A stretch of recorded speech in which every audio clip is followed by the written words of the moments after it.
Hello नमस्कार दोस्तों, स्वागत है आप सभी का आपके अपने परिवार बदायूं स्टडी हब पर। तो मैं कौन आप सभी का एक बार फिर से स्वागत करता हूं अपने YouTube channel Budaun study hub पर। तो देखिए दोस्तों, आज की क्लास हम सीखने वाले हैं क्लास 12 का बहुत ही इंपॉर्टेंट टॉपिक है कूलॉम का नियम, जो कि बहुत ही अच्छे नंबरों में पूछा जाता है। बहुत ही शानदार तरीके से आज समझाने वाला हूँ। तो उससे पहले आप चैनल सब्सक्राइब कर दो, अपने दोस्तों इस वीडियो को ज्यादा से ज्यादा शेयर कर दो। तो देखिए, कूलॉम का नियम क्या कहता है।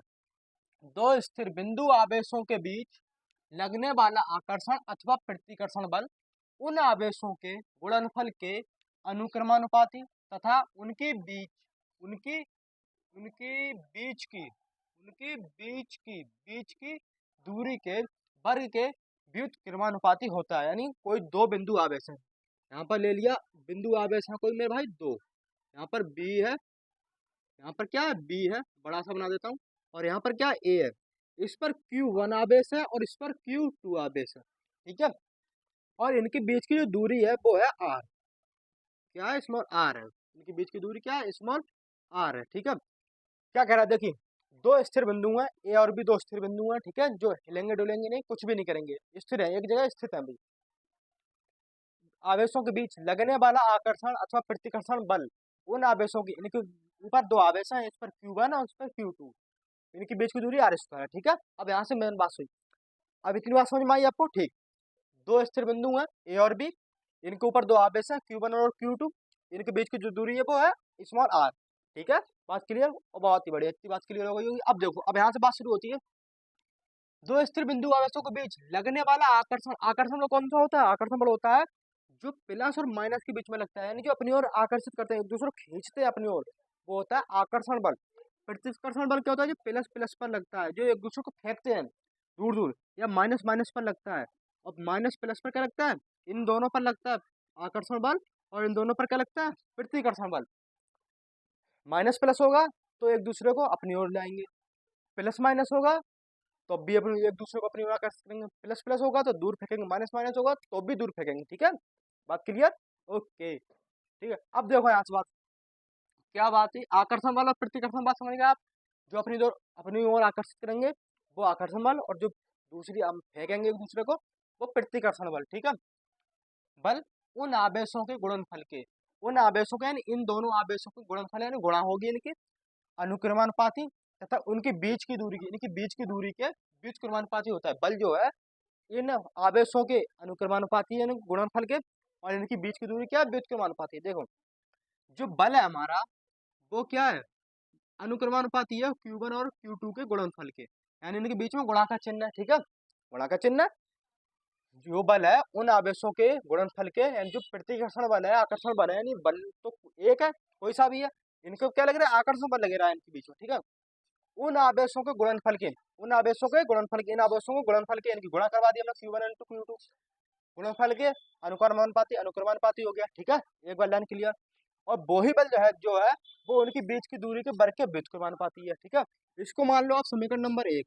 ठीक है, और जो एक बल है वो क्या है, 1/r² है।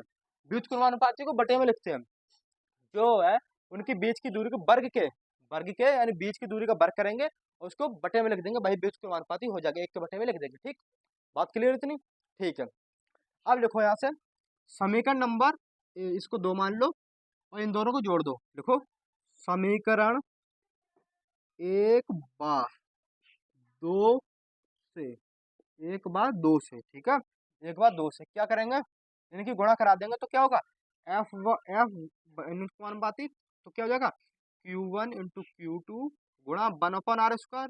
क्योंकि एफ तो कॉमन आ गया यहाँ से, और इन दोनों को गुणा करा देंगे तो क्या आएगा यहाँ से निकलकर, एफ अनुक्रमानुपाती, इनकी Q1 की 1 से कराएंगे तो क्या आएगा यहाँ से, Q1 इंटू Q2 बटे r²। ठीक है, इतना ही आएगा ना, यहाँ से बात क्लियर। ठीक है, देखो यहाँ से एफ कॉमन ले लिया और ये चिन्ह कॉमन आ गया, इन दोनों की गुणा करवाई तो ये आ गया Q1 इंटू Q2 गुणा आप 1/r² से कराओगे तो क्या आएगा, Q1 into Q2 upon r² आएगा मेरे भाई। ठीक है, इतना आएगा। ओके, अब आएगा, अब जो यहाँ से ये हटेगा, ये चिन्ह हटेगा तो यहाँ पर एक नियतांक आएगा, वो होता है k।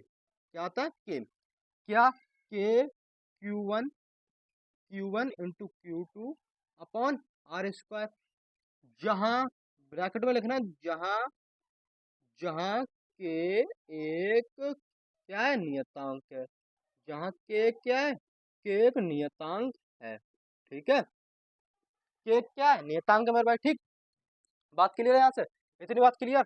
जहाँ के एक नियतांक है, के का मान यहाँ पर रखोगे तो के बराबर क्या होता है, के बराबर होता है 1/4 पाई एप्सिलॉन नॉट। अब के स्थान पर यहाँ रख दो, क्या आएगा, बस बराबर, ये मान के स्थान पर रख दो, क्या आएगा, 1/4 pi epsilon not into Q1 into Q2 upon R square. यही क्या है, आपका कूलॉम का नियम है, जो कि आपका 5 नंबरों में पूछा जाता है, हर बार पूछा जाता है, ठीक है। तो समझ में आई कूलॉम का नियम किसे कहते हैं। दो स्थिर बिंदु होने चाहिए, ए और बी, हमारे पास दो स्थिर बिंदु हैं, इन पर दो आवेश हैं Q1 इंटू Q2, इनके बीच की दूरी है वो आर है, स्मॉल आर है, ठीक है। जो इनके बीच में प्रतिघण या आकर्षण या प्रतिकर्षण बल लग रहा है, वो बल इन आवेशों के गुणनफल के अनुक्रमानुपाती है, इन आवेशों को गुणा कर दिए, इनके अनुक्रमानुपाती है, ठीक है। और इनके बीच की दूरी के क्या है, बीच क्रमानुपाती है, बल ही है इन दोनों के, एक आवेशों के अनुक्रमानुपाती है और बल के बीच की दूरी है उसकी क्या है, बीच क्रमानुपाती है, ठीक है। अब समीकरण नंबर 1 तो कर लोगे ना, अब इनको इनको क्या कर दोगे, गुणा कर दोगे, एफ को कॉमन आ जाएगा और तभी ये कॉमन आ जाएगा, फिर अनुक्रमानुपाती का चिन्ह। अब इनकी और इसकी गुणा कराओगे तो Q1 इंटू Q2 गुणा 1/r²। अब इसकी गुणा कराओगे तो Q1 इंटू Q2 अपन r² आएगा। जहां से ये हटेगा चिन्ह तो यहाँ पर एक नियतांक आएगा के आ जाएगा। जहाँ के का मान, के एक नियतांक, के का मान क्या होता है, 1/4 epsilon not, 1/4 pi epsilon not, ठीक है। अब यहाँ पर के का मान जो रख दोगे इस समीकरण में तो एफ और 1/4 pi epsilon not into Q1 into Q2 upon r² आएगा, ठीक है। तो ये कह रहा है हमारा कूलम का नियम रहा, जो कि बहुत ही शानदार नंबरों में पूछा जाता है, बहुत ही अच्छे नंबरों में पूछा जाता है, ठीक है। तो मिलते हैं और शानदार वीडियो के साथ, तब तक नमस्कार, धन्यवाद, बने रहिए स्टडी के साथ।